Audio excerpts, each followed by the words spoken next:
안녕하세요. 오늘은 저번에 했던 자유낙하 운동에 이어서 그거보다 조금 더 복잡한 운동인 수평으로 던진 물체 운동에 대해서 해볼게요. 네, 그래서 제목이 수평으로 던진 물체의 운동이에요. 어떤 상황이냐면 여기 지금 높은 빌딩? 뭐 빌딩이 아니어도 되는데 아무튼 이 위에서 물체를 하나 던질 거예요. 근데 어디로 던지냐면 뭐 아래로 던지거나 위로 던지거나 이게 아니고 수평으로 던질 거예요. 즉 이제 지면과 나란한 방향으로 던진다는 말이에요.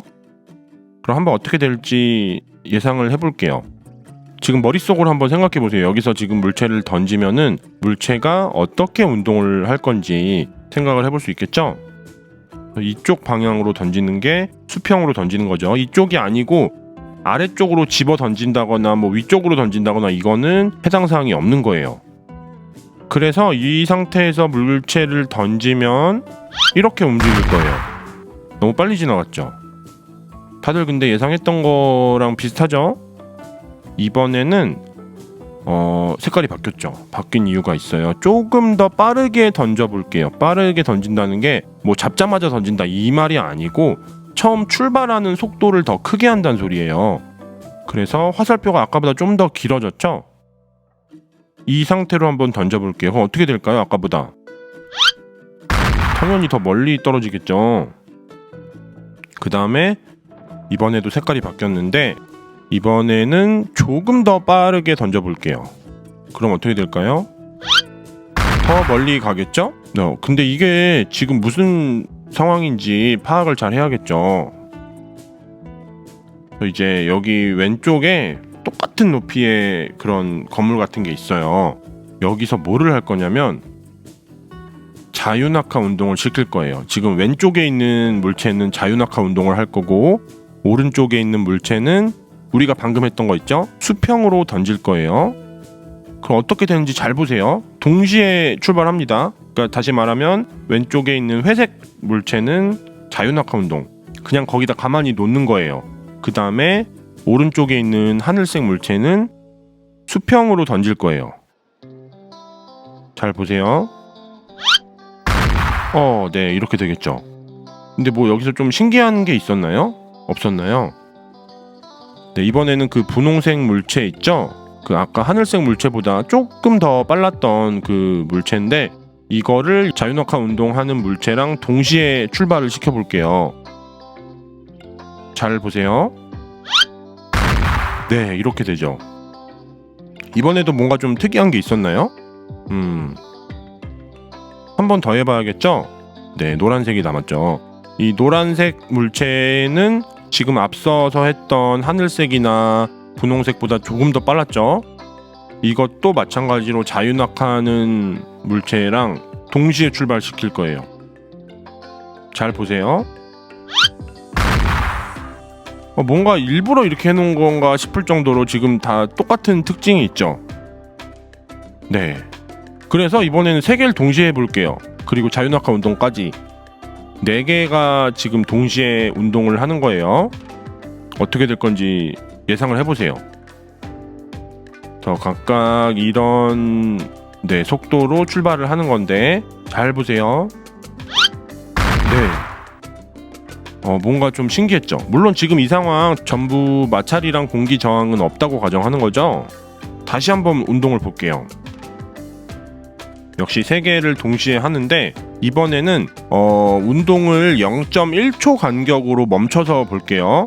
그러니까 비디오를 재생하는데 제가 0.1초마다 그 일시정지를 누른다고 생각하시면 돼요. 그래서 처음 0.1초는 이제 여기 보면은 이만큼만 가요.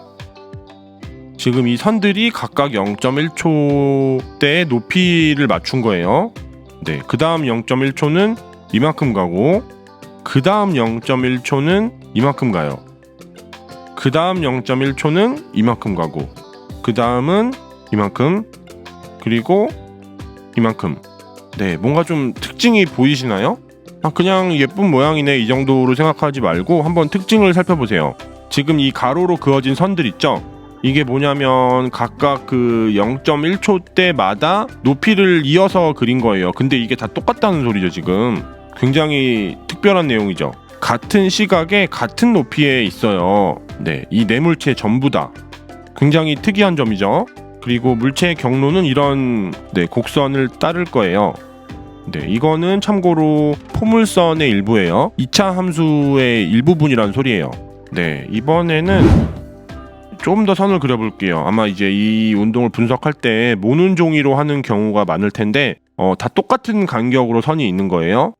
진한 하얀색이랑 좀 흐릿한 하얀색이랑 상관없이 거리가 똑같아요.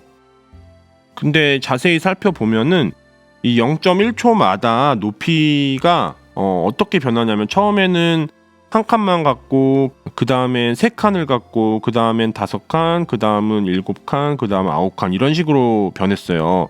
높이가 1, 3, 5, 7, 9, 11 이런 식으로 변했다는 소리죠. 높이가 일정하게 증가했다는 말이죠.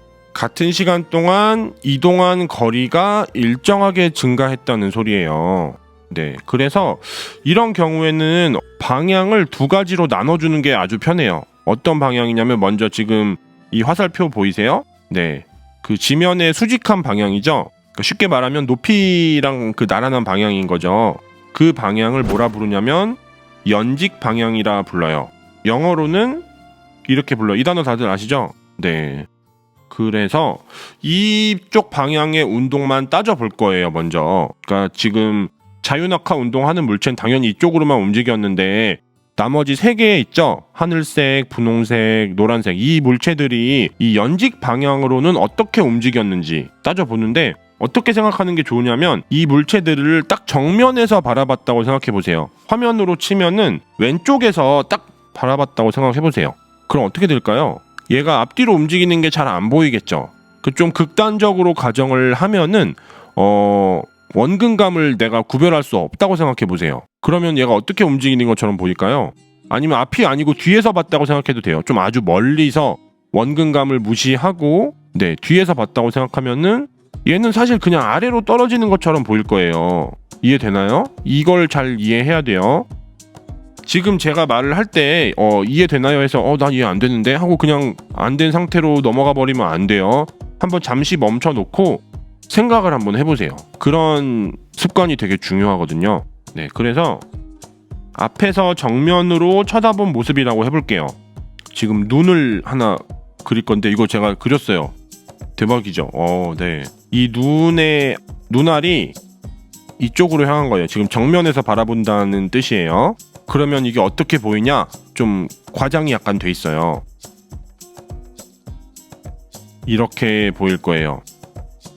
네, 찌부시킨 건데 내가 뭐 영상을 보다가 영상 가로만 줄였다고 생각해보세요. 그러면 그쪽 방향은 무시한다는 소리죠?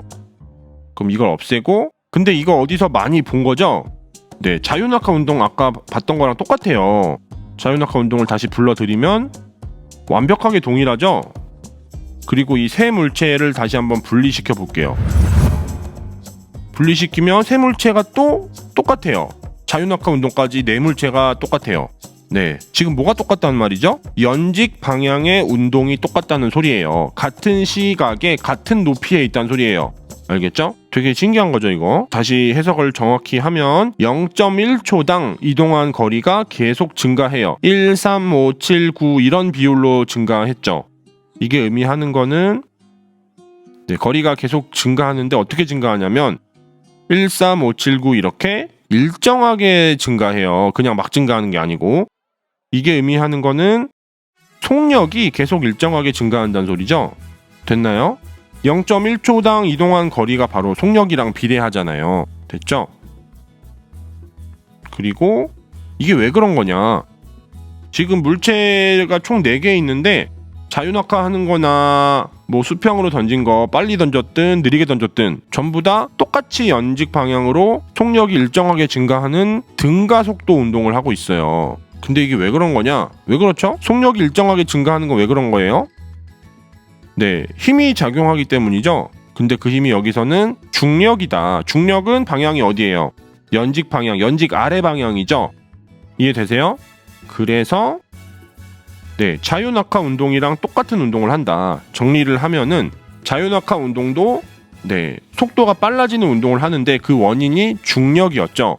그게 연직 아래 방향이었고, 근데 수평으로 던진 물체 운동도 그 운동을 두 방향으로 해요. 수평 방향, 즉 이제 아직 얘기를 안 했지만 면의 나란한 방향으로도 운동을 하고, 그 다음에 연직 방향으로도 운동을 해요. 2차원 운동을 하는 거예요. 뭐 실제로는 3차원이겠지만요. 근데 그 연직 방향만 따지면 자유낙하 운동이랑 똑같은 운동을 한다. 그게 왜 그렇다? 중력이 연직 방향이기 때문에 그렇다. 됐나요?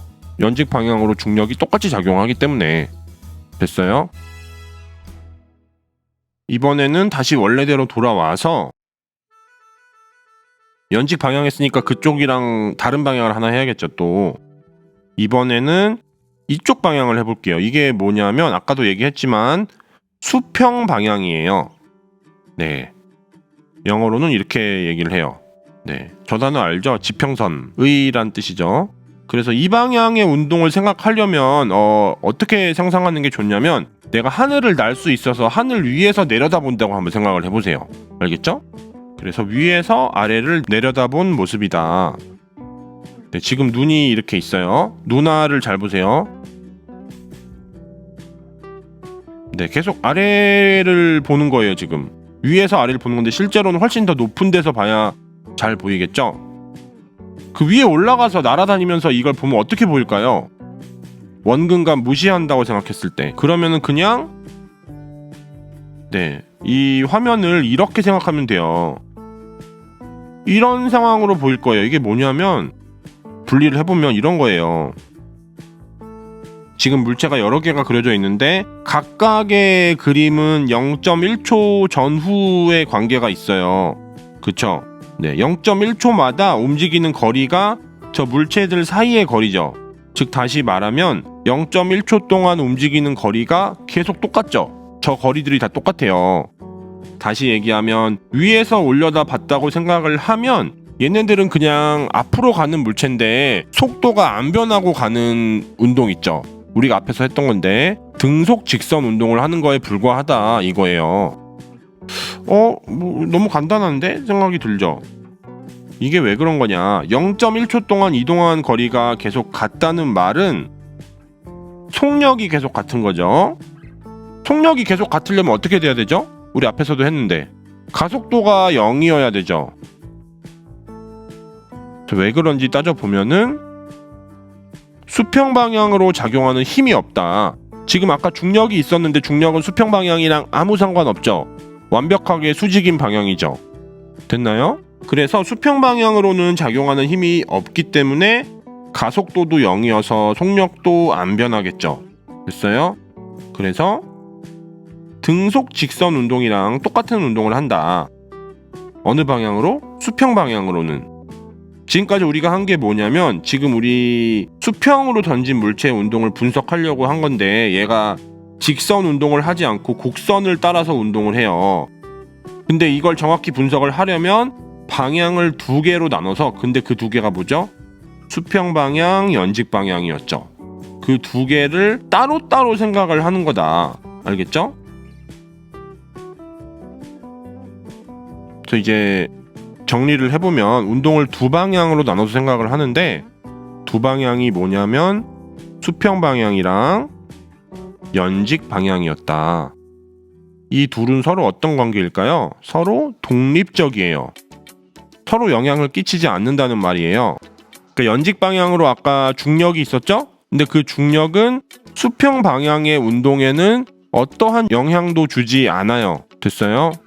그리고 물체에 작용하는 알짜 힘이 어떤 거라 그랬죠? 여기서 지금 작용하는 힘 뭐밖에 없어요? 중력밖에 없죠. 그래서 알짜 힘이 바로 중력이 되는 상황이죠. 이 중력은 연직 방향이라고 아까 얘기했었죠. 그리고 연직 방향 운동에만 영향을 줘요. 수평 방향의 운동에는 영향을 안 줘요. 네, 수평 방향은 그럼 어떠냐? 수평 방향은 알짜 힘이 있나요, 없나요? 아무 힘도 없죠. 그러니까 아무 힘도 없으니까 뭐예요? 네, 속도가 안 변하겠죠. 왜냐면 가속도가 0이기 때문에. 됐나요? 등속 직선 운동을 한다. 네, 다음 물체가 바닥에 떨어지는데 걸리는 시간. 갑자기 이게 나왔네. 네, 지금 수평으로 던진 물체 운동 여러 개를 했었는데 걔네들이 전부 다 동시에 떨어졌던 거 기억나세요? 근데 그 떨어지는데 걸리는 시간이 어떻게 되냐. 네, 이 시간이라는 거는 연직 방향 운동이 매우 중요해요. 수평 방향 운동은 아무 상관이 없어요. 이 경우에는 수평으로 던진 물체의 운동을 그냥 자유낙하 운동이라고 생각을 해도 괜찮아요. 왜냐면 떨어지는데 걸리는 시간을 구하는 거니까 자유낙하 운동이랑 수평으로 던진 물체 운동이랑 바닥에 도달하는데 걸리는 시간이 똑같았죠. 그 시간을 구할 때 자유낙하 운동을 대신 이용해도 되는 거예요. 그리고 실제로 수평으로 던진 물체 운동의 연직 방향 운동만 따지면 어쨌든 자유낙하 운동이랑 똑같았기 때문에. 됐나요? 그래서 자유낙하 운동에서 우리가 배운 건데 이런 게 있어요. h는 2분의 1 gt의 제곱. h가 높이였고 g는 중력 가속도, 즉 9.8 정도인 그 값이었죠. t가 바로 시간이죠. 이거를 만족하는 거예요. 근데 이 식이 의미하는 게 뭐냐? g는 항상 일정한 값이죠. 9.8 정도. 그러면 떨어지는데 걸리는 시간을 결정하는 거는 높이밖에 없단 소리예요. 이 식 보면은. 그쵸? 높이만 알면은 떨어지는데 걸리는 시간을 정확하게 알 수 있단 소리죠. 그리고 물체가 바닥에 떨어지는 곳이 있겠죠? 거기에 수평거리, 그러니까 처음 출발한 데랑 여기랑 직선으로 이은 거 말고 처음 출발한 데에서 그냥 아래로만 내려와서 그 아래로 내려온 지점에 지점이랑 지금 여기 떨어지는 곳, 거기 사이의 거리를 말하는 거죠. 수평거리라는 건. 이거 어떻게 구하느냐? 수평거리니까 당연히 뭐가 떠올라요? 수평방향 운동이 중요하겠죠? 근데 얘는 등속 직선 운동이고요. S는 VT 기억나세요? 네, 거리는 속력 곱하기 시간이죠. 이거를 이용할 거예요. 근데 여기서 이 속력은 뭐냐? 수평 방향 속력이죠? 처음 출발할 때 속도랑도 똑같죠? 수평 방향으로는 속도가 안 변한다 그랬어요. 처음 출발할 때 속도가 떨어질 때의 속도랑 똑같겠죠? 수평 방향은. 그리고 얘는 안 변해요. 왜냐면 힘이 없기 때문에. 그리고 t는 뭐냐면 시간인데 바닥에 떨어지는데 걸리는 시간 아까 구했었죠? 그거랑 똑같을 거예요. 네, 이 둘이 똑같습니다. 근데 이 시간은 둘이 똑같은데 이거는 처음 높이에 따라 달라지겠죠? 아까 이 시간 t 구하는 게 h만 알면 된다 그랬죠? h는 처음 높이였고요. 그러면 결론적으로 이 수평 거리는 출발할 때 속도도 중요하고 그 다음 처음 출발하는 높이도 중요해요. 두 개가 영향을 미치는 거예요. 됐나요? 네, 그래서 우리 수평으로 던진 물체 운동을 간략히 알아봤고요. 이 다음 시간에는 이거에 이어서 몇 가지 사실을 더 얘기하고 이거랑 연관된 원운동을 할 거예요. 등속 원운동을 할 건데 네, 이거를 잘 이해하고 들으셔야 돼요. 알겠죠?